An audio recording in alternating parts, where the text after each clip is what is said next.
Aircon tak buka patut lah. Tak tahu pada mana air datang. Mesti paling banjir hari ni. Banjir. Letak dia beli tu air tu daripada mana tu yang pening. Daripada mana dia datang? Ada kat belakang. Sebaik dia tak melarat ke sini. Kalau melarat kat sini.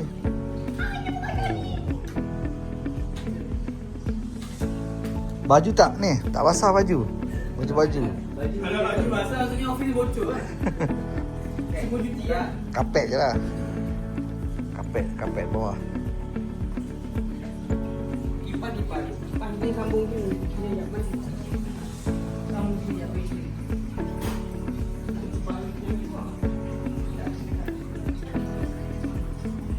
Siam? Oh Siam. Ha? Kerja mana Siam? Siam? Kerja mana?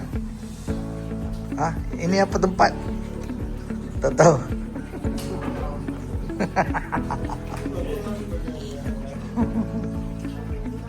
Dia tak tahu Pi, kerja kat mana Pi? Dia tak tahu dia kerja kat mana. Tanya dia.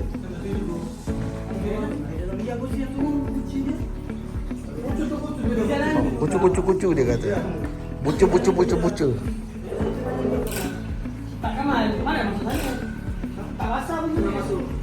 Tak tahu mana masuk. Tak tahu mana masuk. Mana masuk? Kalau dia fikir logik. Bumbung tak ada bocor. Air pun basah punya. Basah ni. Mana ada bocor?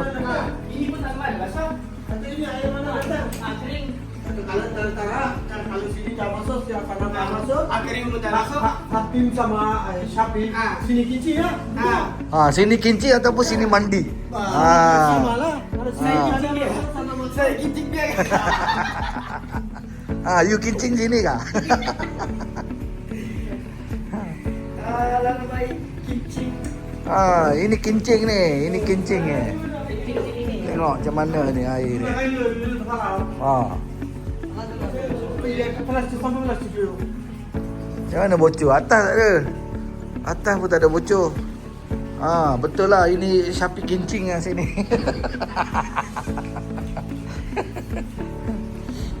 Atau kau mandi kat sini. Tak tahu mana bocor. Aduh.